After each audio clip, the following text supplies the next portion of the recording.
हम्म। आत्मख्याति गाथा 320, page number 737, समय सारजी सर्व शुद्ध ज्ञान अधिकार, गाथा 320। ये बहुत फेमस गाथा है। गुरुदेव एक तो आपको 308 से 311 नंबर की गाथा पर एक ग्रंथ का नाम बताया था। 308 से 311 नंबर तक की गाथा पर गुरुदेव के प्रवचन हुए और उनका संकलन करके एक पुस्तक बनाई गई। उस पुस्तक का नाम है ज्ञान स्वभाव ज्ञेय स्वभाव। क्या नाम है? और एक 320वीं गाथा पर भी गुरुदेव के बहुत प्रवचन हुए और इस अकेली 320वीं गाथा पर भी पुस्तक का एक संकलन है। और मुमुक्षु समाज में गाथा बड़ी फेमस है, 320 नंबर की गाथा। इसमें क्या कहा है? देखो प्रकरण क्या चल रहा है अपना, कि ज्ञानी पर द्रव्य का कर्ता भोक्ता मात्र ज्ञाता है और अज्ञानी पर द्रव्य का कर्ता भोक्ता है। क्यों है? क्योंकि ये पर जिसको भी जानता है वो तन्मय होकर जानता है। इसको अपने शुद्धात्मा का ज्ञान ना होने से ये देह संयोग आदि में अहम बुद्धि, जिसको एकत्व बुद्धि भी कहते हैं, दूसरी ममत्व बुद्धि, ये मेरा है। एकत्व बुद्धि माने यही मैं हूँ, ममत्व बुद्धि माने ये मेरा है। ठीक है। कर्तृत्व बुद्धि माने कि मैं इसको कर सकता हूँ, और भोक्तृत्व बुद्धि माने मैं इसको भोग सकता हूँ। ठीक है। तो ये चार बुद्धियाँ अगर आप पर द्रव्य में एकत्व करते हैं, ममत्व करते हैं, कर्तृत्व करते हैं, भोक्तृत्व करते हैं, तो ये अज्ञान है। और अपने स्वद्रव्य में एकत्व करते हैं, ममत्व करते हैं, कर्तृत्व भोक्तृत्व करते हैं, तो वो सम्यक ज्ञान है। बात समझ में आई? तो कर्तृत्व भोक्तृत्व करना के नहीं करना? क्यों? जिसके हम कर्ता भोक्ता हैं उसमें कर्तृत्व भोक्तृत्व मानना, और जिसके हम कर्ता भोक्ता नहीं है उसमें कर्तृत्व भोक्तृत्व नहीं मानना। ठीक है। हम अपने परिणाम के तो कर्ता भोक्ता है ना, पर द्रव्य के परिणाम के कर्ता भोक्ता नहीं। मोक्ष मार्ग प्रकाशक में भी लिखा है पंडित टोडरमल जी ने कि अपने परिणाम का तो कर्तृत्व भी मानना और भोक्तृत्व भी मानना, लेकिन पर द्रव्य का ना कर्ता है ना भोक्ता है। क्यों नहीं है? क्योंकि हमने शुरू में बताया कि कर्ता होने के लिए आपको पहले उस रूप परिणमित होना होगा। समझ में आया? तो कल तक जो अपनी चर्चा चली थी वो यही चली थी कि आत्मा पर द्रव्य का कर्ता भोक्ता नहीं है। ये बात यथार्थ है, लेकिन फिर भी यहाँ ये बात नहीं है इस विवक्षा में।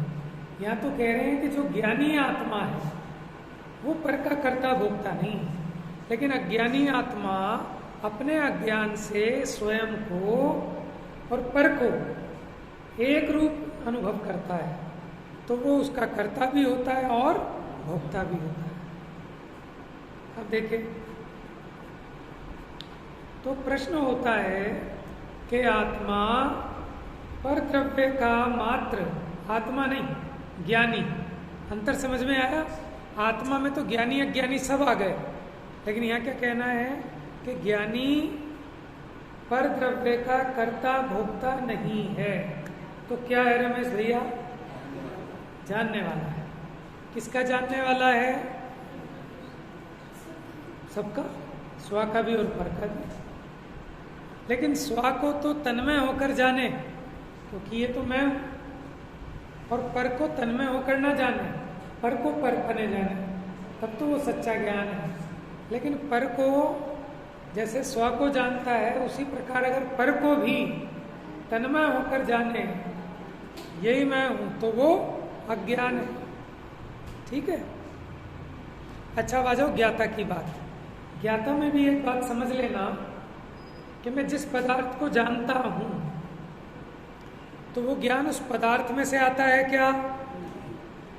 ये जो मैं समय सार पढ़ रहा हूं ये 320वीं गाथा, इसका ज्ञान इस ग्रंथ में से आता है क्या? क्यों? अब जो हम 320वीं गाथा पढ़ेंगे उसका ज्ञान कहाँ से आएगा? जो लगता है वो बताओ।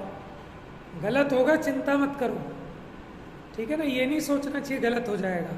अरे उत्तर भले गलत हो जाए लेकिन समाधान सही हो जाएगा, है ना? अंदर की वो जो माने गांठ है वो टूटनी चाहिए, ठीक है ना? वो तो मायाचारी से फायदा कुछ नहीं। क्यों बेटा बताओ? जानने से ज्ञान होता है। क्या जानने से? इस ग्रंथ को जानने से ना। क्या लगता है तुमको?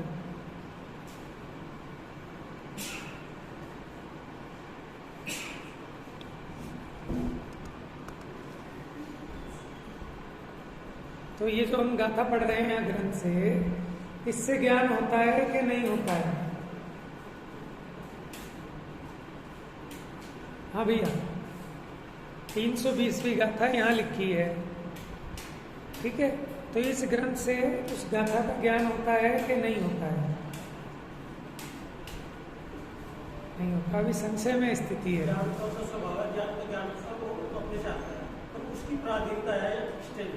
बहुत बढ़िया, बिल्कुल आपने जवाब ऐसा दिया जैसे शास्त्रों में लिखा जाता है ना, पूरी विवक्षा से। बढ़िया, एकदम बहुत बढ़िया। हाँ बताओ बेटा।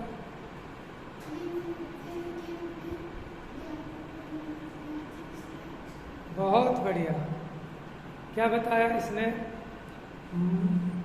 पहले महेश भैया ने बताया कि ज्ञान तो अपने ज्ञान स्वभाव से होता है, क्योंकि वो ज्ञान तो उस ज्ञान क्रिया रूप में ज्ञान रूप जो द्रव्य हूँ वो मेरा स्वभाव है, उस रूप नहीं तो परिणमित होता, ठीक है? मेरा गुण परद्रव्य में से कैसे आएगा? लेकिन ये अपनी पराधीनता है अभी कि यहाँ शास्त्र हो तो वैसा ज्ञान होता है, नहीं तो नहीं होता। ज्ञप्ति ने उसी बात को निमित्त की शैली में बताया कि ये शास्त्र तो निमित्त है और ज्ञान तो अपने स्वभाव से होता है। अब ये बात अगर जिसे समझ में आ जाए तो महासुखी हो जाए, तो उसे समझ में आ जाए ज्ञाता मतलब क्या है। अभी तो हम ज्ञाता का मतलब भी समझते यही हैं कि ये होगा तो ज्ञान होगा। देखो ज्ञाता में भी क्या होता है कि रसगुल्ले का ज्ञान कहाँ से होता है? रसगुल्ले से। तो रसगुल्ला चाहिए अगर वैसा ज्ञान करना है तो। 5 इंद्रियों के विषयों का ज्ञान, वो 5 इंद्रियों के विषय होंगे तो ही तो होगा ना। क्या बोला बेटा?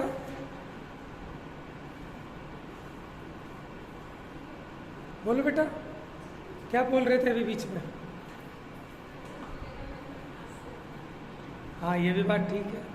रसगुल्ले का ज्ञान मिठास से होता है, और मिठास का ज्ञान किससे होता है?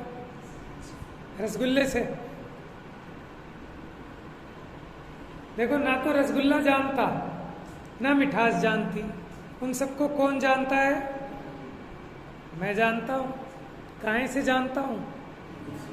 लेकिन ये बात इसको समझ में नहीं आती। तभी तो इसको अगर आज मन लगे कि आज मुझे ढोकले का ज्ञान प्राप्त करना है, तो ये दुकान से ढोकला खरीद के लाता है, खाता है, वो कहता है अब मजा आया। लेकिन इसको ये नहीं पता सब द्रव्यों का ज्ञान, सब द्रव्यों का ज्ञान तो एक ज्ञायक में से आता है। कहाँ से आता है? जानने रूप तो मैं परिणमित होता हूँ, ठीक है? लेकिन अभी वर्तमान की ऐसा निमित्त नैमित्तिक संबंध है, ये पराधीनता है कि जो मैंने स्वयं की स्वयं दुर्गति कर रखी है कि ये हो तो इसका ज्ञान होता है, नहीं तो नहीं होता। तो निमित्त को भी प्रॉपर जानना, लेकिन ये नहीं मान लेना कि इसी से ज्ञान होगा। अगर इसी से ज्ञान होता हो तो एक जैसा ग्रंथ सब पढ़ रहे हैं, लेकिन सबको एक जैसा ज्ञान नहीं है।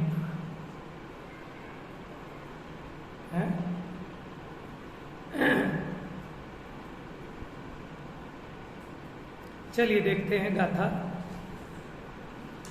क्योंकि पिछली गाथा में ये कहा था कि आत्मा परद्रव्य को करता नहीं है, भोगता नहीं है, किसको? कि कर्म को, कर्म के फल को, बंध को। ठीक है, और वो कर्म का फल शुभ अशुभ दो प्रकार का है, बंध भी दो प्रकार का, शुभ अशुभ। उसको करता नहीं है, बस जानता है। कौन? ज्ञानी व्यक्ति, जीव की ज्ञानी जीव, लेकिन कौन सा जीव? ज्ञानी जीव।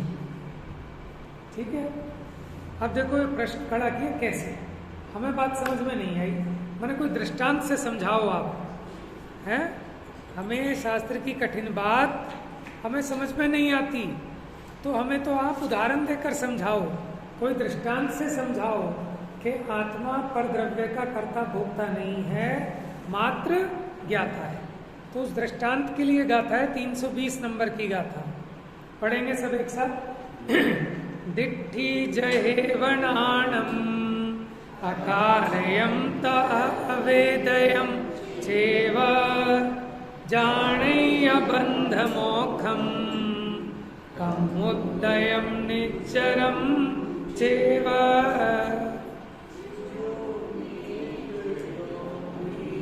ज्ञान नहीं, कारक नहीं, वेदक आहो, जाने ही कर्मो दय निर्जरा बंध त्यों ही।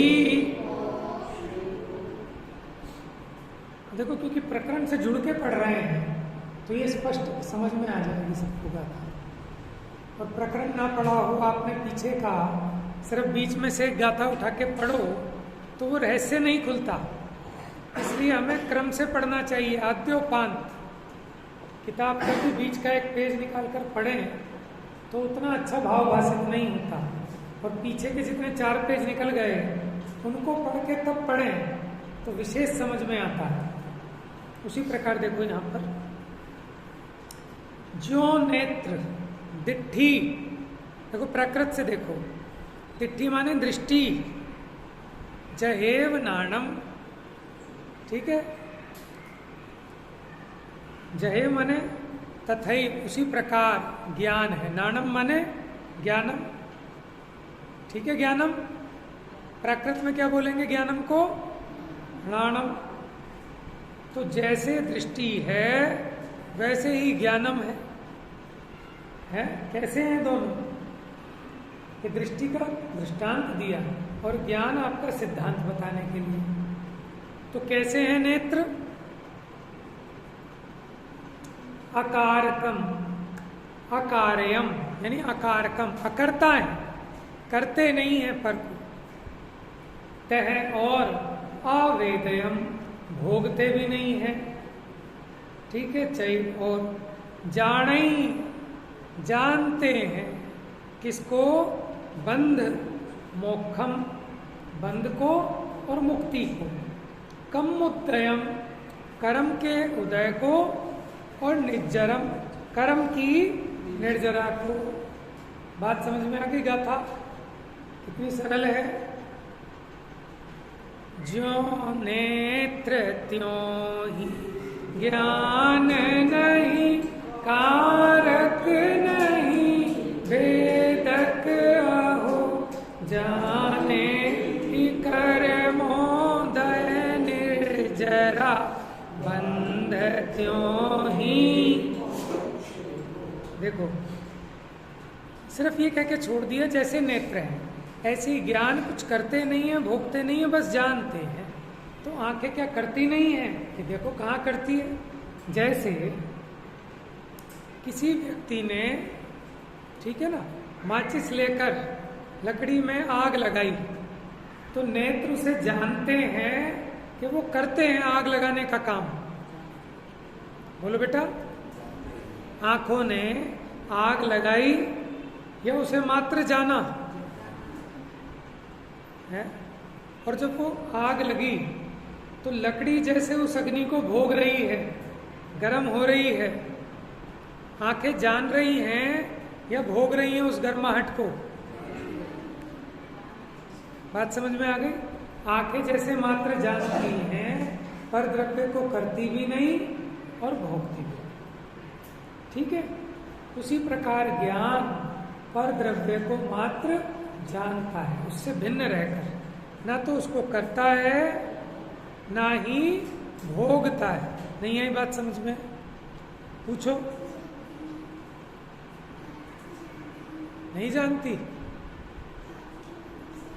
तो बेटा वो ज्ञान जो है ना, उदाहरण दे रहे हैं, दृष्टांत है, तो दृष्टांत में निमित्त की मुख्यता से समझना चाहिए। हमें ये समझना पड़ेगा कि कहाँ पर किस नए की अपेक्षा बात है। समझ में आया? हम व्यवहार में तो बहुत बातें कहते हैं, लेकिन वहाँ झगड़ने थोड़ी बैठ जाएंगे, और झगड़ने बैठ जाए तो लोग पागल कहेंगे।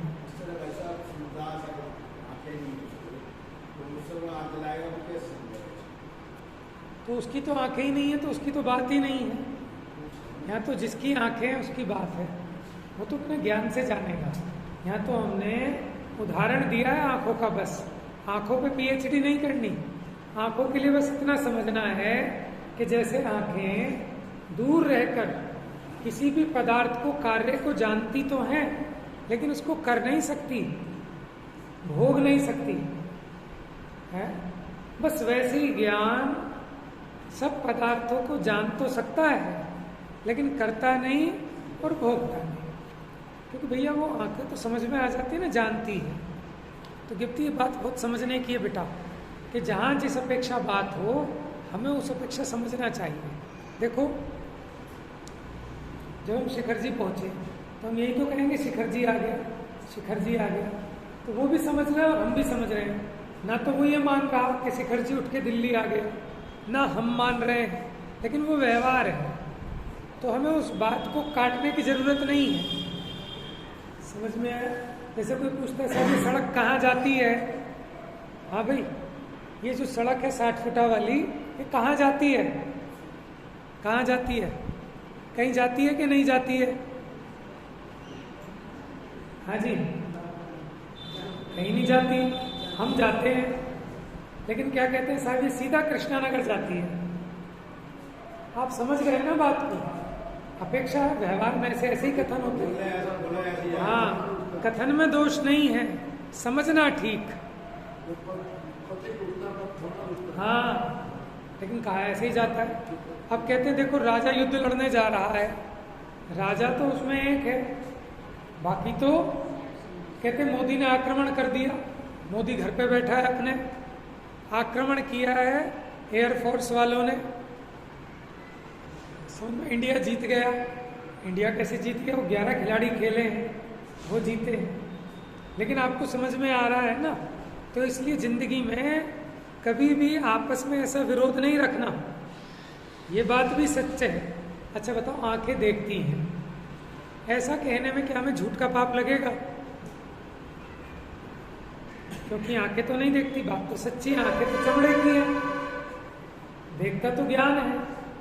तो हम अगर ये कहते हैं कि आंखों से हमने देखा, तो हमें झूठ का पाप लगना चाहिए। क्यों ज्ञानम? कहाँ हो? लगना चाहिए कि नहीं लगना चाहिए पाप? नहीं, बात नहीं सुनी। हमने पूछा कि आंखें अगर देखती नहीं है, ज्ञान देखता है, और अगर हम ये कहते हैं कि आंखों से देख के चलो, तो हमें तो झूठ का पाप लगना चाहिए। आचार्य कहते हैं भैया आंखों से देख के पीछे को उठाओ रखो, तो फिर सत्य महाव्रत के धारी क्या उन्हें झूठ नाम का पाप लगेगा? पूरा चरणान योग यही कह रहा है, पानी छान के पियो। अब आप कह सकते हो मैं तो जानने वाला हूं, मैं तो पीता ही नहीं हूं। क्यों? है कि नहीं? भैया जिस अपेक्षा कह रहे हैं उस अपेक्षा तो पीता है, पीने का राग करता है ना। तो तेरे को समझा रहे हैं तेरा पीने का राग टूट जाएगा, तो तेरे लिए कोई उपदेश नहीं है। बहुत बढ़िया, ये निश्चयाभास हो गया। बात सच्ची है, लेकिन तेरा अभिप्राय गलत है।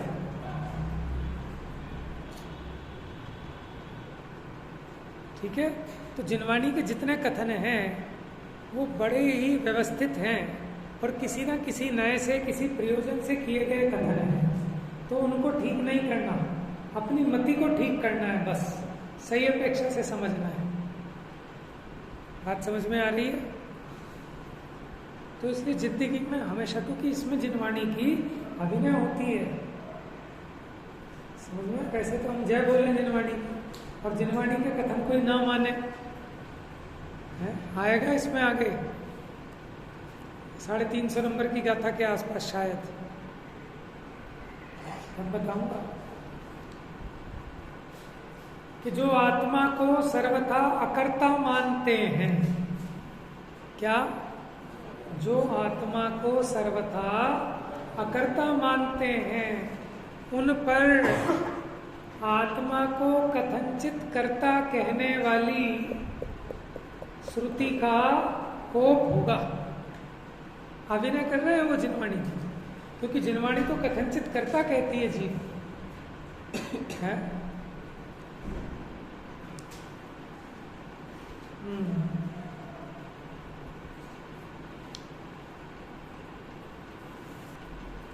जैसे नेत्र दृश्य पदार्थों को कर्ता भोक्ता नहीं है, किंतु देखता ही है? उसी प्रकार ज्ञान अकारक तथा अवेदक है। वेदक का मतलब समझ में आ गया ना, अभोक्ता। और बंध, मोक्ष, कर्मोदय तथा निर्जरा को जानता ही है। बात बेस यही समझानी है कि परद्रव्य को कर्ता भोक्ता नहीं है, मात्र जानता है। यहाँ कौन से परद्रव्य की बात की है?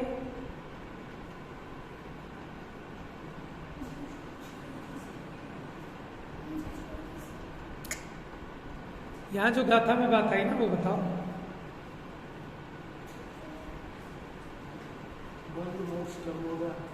और चौथी चीज रह गई निर्जरा। 4 बातें बताई है ना। बंध किसका बंध? माने कर्म बंध, ठीक है। और मोक्ष माने कर्म मोक्ष। अरे जब कर्म बंध है तो कर्म मोक्ष होना चाहिए। कर्म का उदय और कर्म की निर्जरा। नहीं आई बात समझ? पटपटी लग रही है ना? ये तो हमें पहली बार कह रहे हो आप, कर्म मोक्ष। भाई जो बंधा है वही तो मुक्त होगा, समझ में? जिसका उदय आया उसी की तो निर्जरा हुई। गाथा में देख लो। बंध मोक्षम कर्मोदयम निज्जरम छे। अब आप क्या पता इसको क्या कहोगे? उस दिन कोई पूछ रहा था ना, मध्य दीपक का कोई उदाहरण है क्या? ये मध्य दीपक हो गया कर्म। इसके पहले भी 2, बाद में भी 2। कर्म बीच में लिखा हुआ है। तो कर्म अकेला कर्मोदय के साथ नहीं है, कर्म निर्जरा के साथ भी लगा लेना, कर्मों की निर्जरा। और पीछे कर्म का बंध और कर्म से मुक्ति।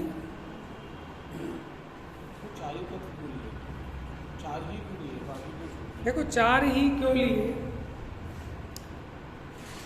देखो बताओ, कर्म की कौन कौन सी दशाएं होती हैं? कर्म की तरफ से बता रहे हैं ना।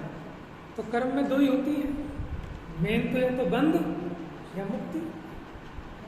बंध या तो उसका बंधना कर्म का, या कर्म से छूटना। अच्छा, फिर फल की बात करनी थी। या तो कर्म आएगा उदय में तो उसका फल होगा, और जिसको उदय में नहीं चाहिए वो उसकी निर्जरा करेगा। तो उसमें देखो 7 तत्वों में से मेन इंपॉर्टेंट आ गया आपको। देखो जीव तो मैं हूँ, और अजीव के बारे में चर्चा चल रही है। कर्म अजीव है, ठीक है। अब जीव अजीव का क्या हुआ? बंध हुआ। जीव ने अजीव के साथ भेद विज्ञान का अभाव होने के कारण यही मैं हूं ऐसी कल्पना की। इसके कारण क्या हुआ? बंध हुआ, ठीक है। कर्म का बंध हुआ। अब अगर बंध हुआ है तो वो उदय में भी आएगा, माने अपना फल देगा। फल देगा, फल देकर निर्जरित हो जाएगा। लेकिन इस निर्जरा से मुक्ति होने वाली नहीं। तो फिर कौन सी? निज काल पाए विधि झरना, कासो निज काज न सरना। तब करि जो कर्म की पावे, सोई शिव सुख कुछ और एक ऐसी लाइन है, एक और ऐसी डाला की इसी ढाल की। जिन पुण्य पाप नहीं कीना, आत्म अनुभव चित दीना, तिनहि विधि आवत रोके, संवर लहि सुख। निर्जरा का क्या है? निज काल पाए विधि झड़, यानी अपने काल में कर्म उदय में आए और झड़ जाए, भैया उससे अपना काम चलने वाला नहीं है, क्योंकि उसमें तो नवीन बंध फिर हो गया। लेकिन तप करके, इच्छाओं का निरोध करके जो कर्म की पहले निर्जरा करे, निर्जरा देखो, निर्जरा में और मोक्ष में क्या अंतर है? कर्म की निर्जरा और कर्म का मोक्ष, क्या अंतर है दोनों में?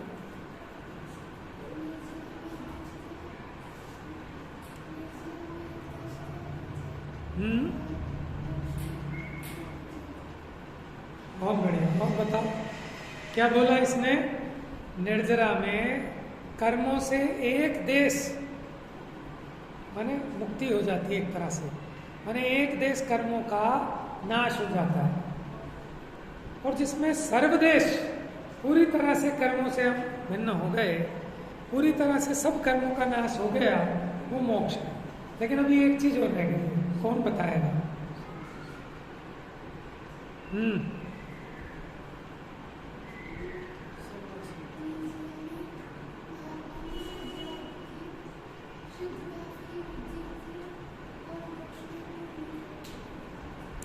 अभी कर्म की तरफ से चर्चा चल रही है, लेकिन वो तो आत्मा की तरफ से बात करोगे तो आत्मा में शुद्धि की वृद्धि ये है निर्जरा, और शुद्धि की पूर्णता ये है मोक्ष। लेकिन अभी हम द्रव्य मोक्ष की बात कर रहे हैं, कर्मों से मुक्ति की और कर्मों की निर्जरा की। कोई और बताएगा बड़ों में से? हाँ, ये बात सही है। हाँ, यही तो कह रहे हैं ना कि संवर सहित होगी निर्जरा, कि नवीन कर्मों का आना रुक गया। निर्जरा में तो स्टॉक है कर्मों का, मोक्ष में स्टॉक नहीं है, खाली हो गया। हाँ, ये भी बात ठीक है कि निर्जरा में अभी तो बच रहे हैं, एक देश ही तो गए हैं, बाकी सब उधारी बाकी है, और मोक्ष में पूरी तरह सारा स्टॉक खत्म। लेकिन इसमें परिभाषा है, कथनचित किंचित कर्मों का क्षय होना। दो शब्द हैं, क्या? कथनचित, किंचित कर्मों का क्षय होना। तो किंचित की बात तो आ गई, किंचित की बात क्या आई? कि कुछ कर्मों का अभाव। कथनचित में क्या आएगी? कथनचित का मतलब होता है किसी अपेक्षा, ठीक है?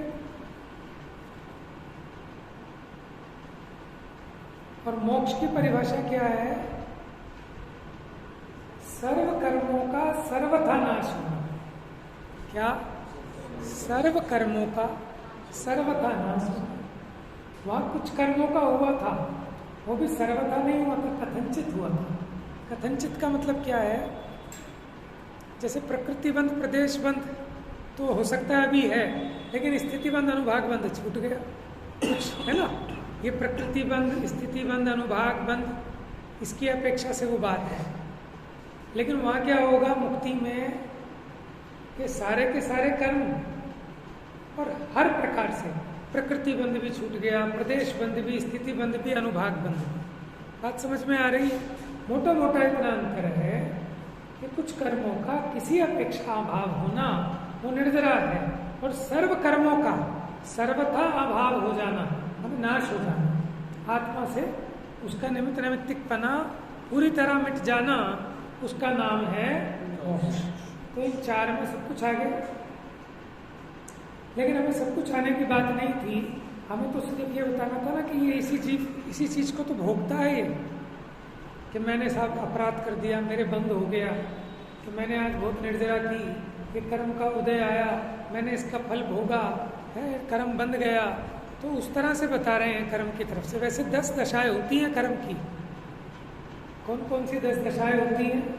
उदय, उपशम, छह छह उपशम, बंध, उदय, उदीर्णा। लाइन से बताओ ना। सत्व,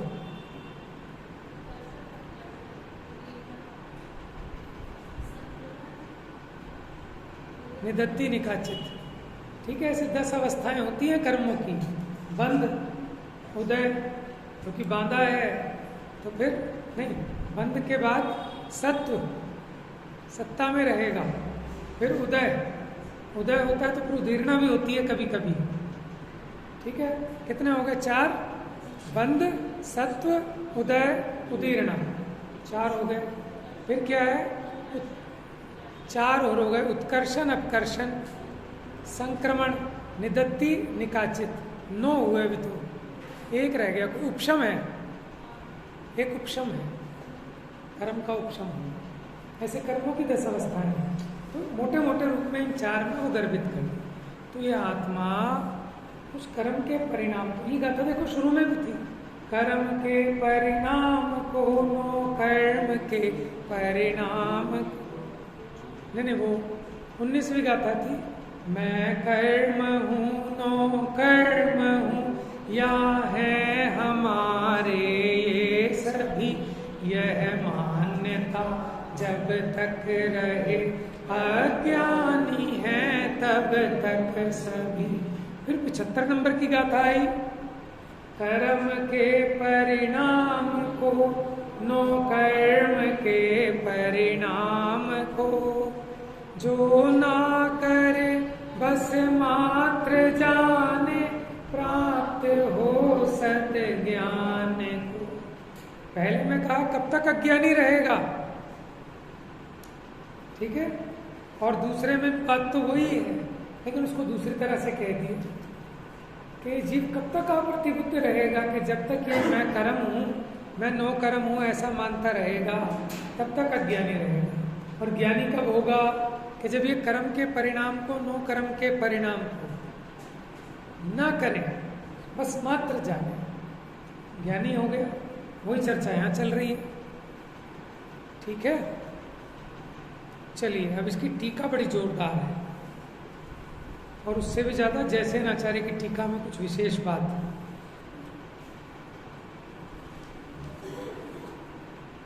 टीका पढ़ते हैं।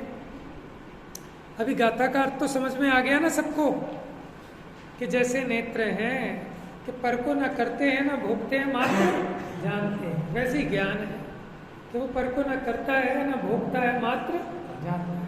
अब पर में उदाहरण दे दिया कि भैया कर्म के उदय को, कर्म की निर्जरा को, कर्म के बंध को, कर्म के मोक्ष को ये मात्र जानता ही है, क्योंकि कर्म में आपकी चल नहीं सकती। वो कर्म पर द्रव्य है, उसमें आपका कुछ भी किया होता नहीं है। ये तो व्यवहार की भाषा है कि हमने कर्म बंद किया तो हमें मुक्ति करनी पड़ेगी कर्मों से, लेकिन अज्ञान किया बस। और जब आपको ज्ञान हो गया तो फिर कर्म की निर्जरा चालू, कर्म का मोक्ष भी चालू होगा। बात समझ में आई भाई साहब? ठीक है, चलिए टीका देख लेते हैं थोड़ी सी। जैसे इस जगत में नेत्र, देखो जगत में व्यवहार, ये व्यवहार नहीं कि प्रधानता से कथन है, जगत का व्यवहार ऐसे ही चलता है, नहीं तो हम शास्त्र की रचना ही नहीं कर पाएंगे, कोई कथन कह ही नहीं पाएंगे, उपदेश ही नहीं हो सकता। अगर आप ये कहोगे कि आंखें तो देखती ही नहीं है, तो अगर इस तरह से चलेंगे तो फिर समझ नहीं पाएंगे, समझा भी नहीं पाएंगे। तो समझने समझाने के लिए हमें व्यवहार की शक्ति का प्रयोग करना पड़ता है, हम बराबर समझना। जैसे इस जगत में नेत्र दृश्य पदार्थ से, दृश्य पदार्थ माने जो दृष्टि का विषय है, आंखों से जो देख रहे हैं उसको कहते हैं दृश्य पदार्थ, उनसे अत्यंत भिन्नता के कारण, बताओ मैं इस माइक को देख रहा हूं, ठीक है, ये आंखों से भिन्न है कि आंख में घुस गया है? आप आंख में घुसा के देखो, देख पाओगे? इससे तो दूर ही रहोगे ना तो ही देख पाओगे। मिर्च देखते हो, लाल मिर्च, उसे आंखों पे लगा के देखते हो कि दूर से देखते हो? दिखेगी दूर से।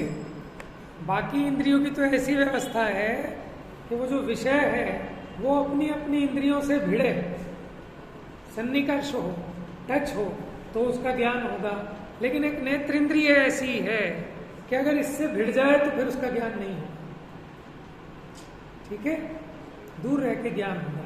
इसलिए आचार्य देव ने नेत्र के उदाहरण से समझा रहे हैं कि माने एक आम आदमी को भी समझ में आ जाए ऐसी बात है कि ये गाथा जिसको समझ में आ जाए उसे अपने ज्ञान स्वरूप की खबर हो जाएगी कि मैं कैसा स्वभाव वाला हूँ। कि जैसे आंखें देखती हैं लेकिन उससे अत्यंत भिन्नता के कारण उसे करने और वेदने में असमर्थ है, तो उसको ना कर सकती ना भोग सकती।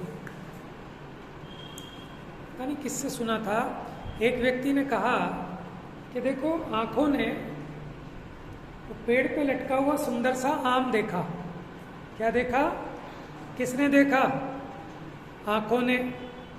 ठीक है, मन में उसके प्रति चाह पैदा हुई, हाथों ने उन्हें तोड़ा, माली आ गया तो कमर पे डंडे पड़े हैं। कमर पे डंडे पड़े तो आंसू कहां से आए? आंसू कहां से आए? आंखों से हैं। तो पहली गलती क्या हुई थी? आंखों ने ही देखा था। है, ये तो व्यवहार की बात है। तो यहाँ क्या समझा रहे हैं? हाँ, ये आंखें उसको देखती तो हैं लेकिन आम को खाती हैं क्या? खा सकती हैं क्या? तोड़ सकती हैं क्या? समझ में आ रहा है ना? अच्छा, जो डंडे पड़े उसका दर्द आंखें भोग सकती हैं क्या या मात्र जानती हैं? ऐसे ही आत्मा माने ज्ञान है, कुछ किसी भी परद्रव्य का कुछ भी करता नहीं, कर सकता नहीं, किया नहीं, भोगता नहीं, भोग सकता नहीं, भोगा नहीं। ठीक है, मात्र जानता है, जान सकता है और आज तक जाना ही है।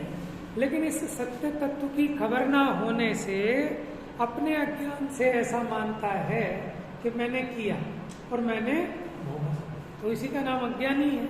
और अज्ञानी तो परद्रव्य का कर्ता भी माना और भोक्ता भी माना। देखो, हाँ, तो ये दृश्य पदार्थ को ना तो करता है और ना भोगता है। यदि ऐसा ना हो तो अग्नि को देखने संदूक्षण की भांति, संदूक्षण माने अग्नि जलाने वाला, वैसे संदूक्षण उसको कहते हैं, दिया सिलाई, माचिस, है ना? आपको तो पता है। हाँ, पत्थर से, पुराने समय में पत्थर की रगड़ से आग लगाते थे। आज के समय में आप वही ये समझ लो, मसाले हैं दो, उन मसालों को रगड़ा तो उसमें से जो अग्नि उत्पन्न, उसे कह रहे हैं संदूषण। आचार्य देव के टाइम में नहीं होगी ना माचिस। अभी भी रात को अगर पत्थर अंधेरे में आप करोगे तो दिखाई देगा।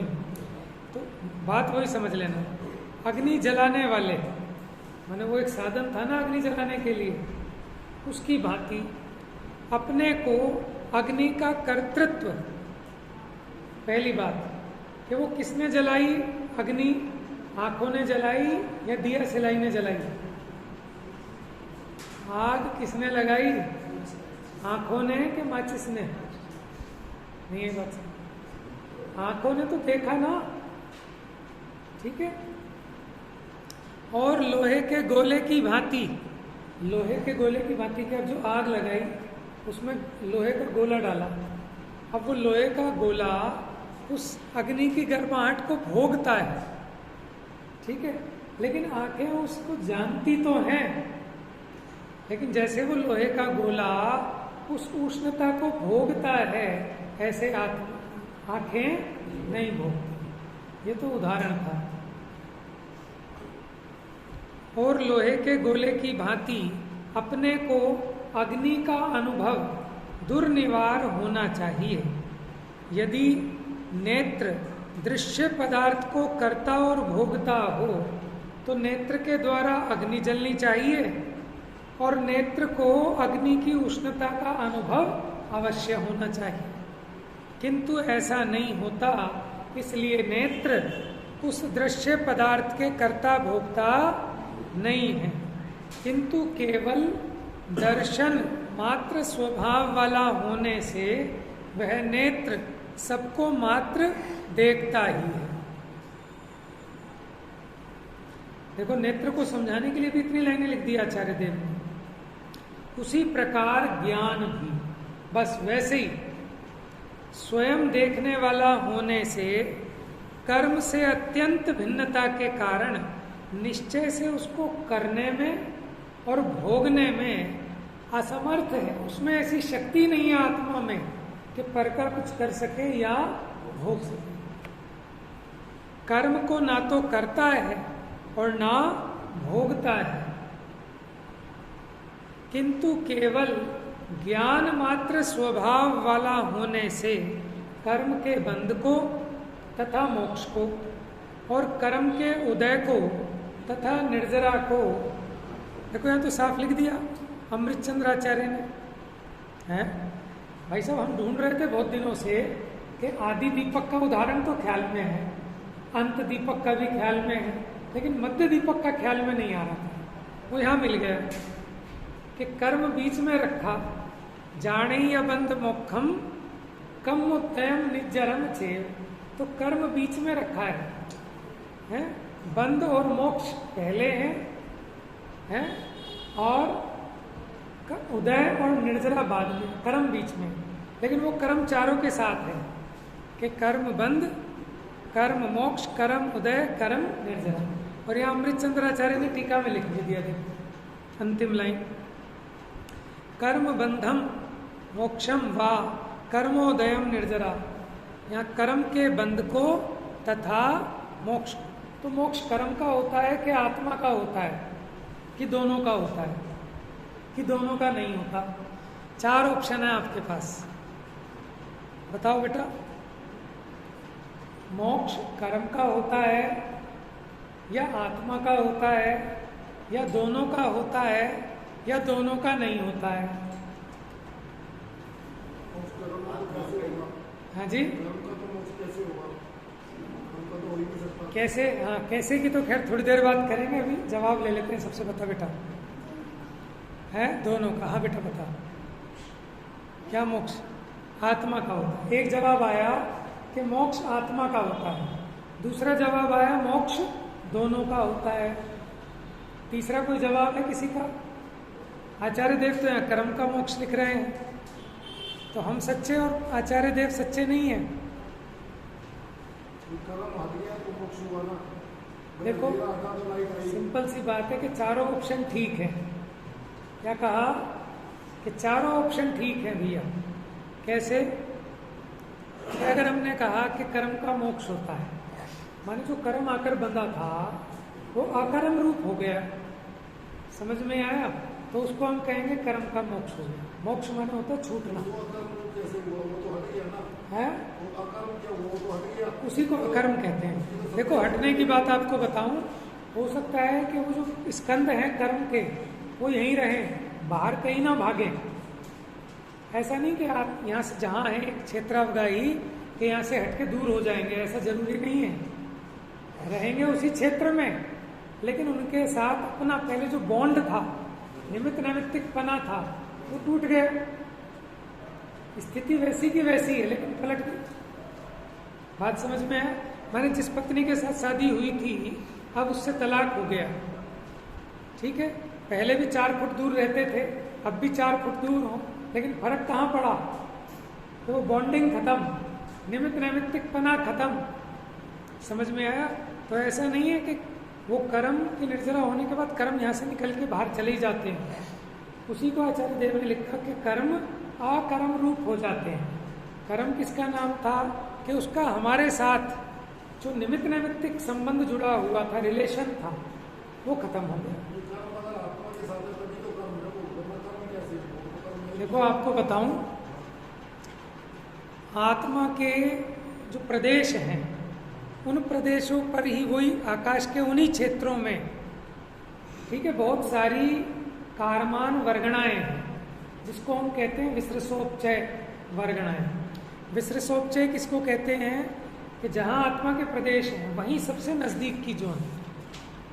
तो जब आत्मा को कर्म बंद होता है तो कोई ये नहीं कि बाहर से कर्म आके बंधेंगे, आत्मा के प्रदेश पर ही जो कारमान वर्गणाएं थी यही कर्म रूप परिणमित हो जाती है, और जब निर्जरा होती है तो वही अकर्म रूप परिणमित हो जाते हैं। देखो, मित्र कहीं कोई अलग नहीं होते, कहीं आकाश से उतर के आएंगे मित्र। यही जो हमारे शत्रु है ना, जब हमारे पुण्य का उदय आता है तो यही शत्रु मित्र हो जाते हैं। जो दिन रात हमारा बुरा सोचते थे, यही हमारा भला सोचने लगते हैं। और जब पाप का उदय आता है तो हमारे मित्र ही शत्रु हो जाते हैं। इसलिए कह रहे हैं कर्म और अकर्म, वो कर्णन योग की फिलोसफी है।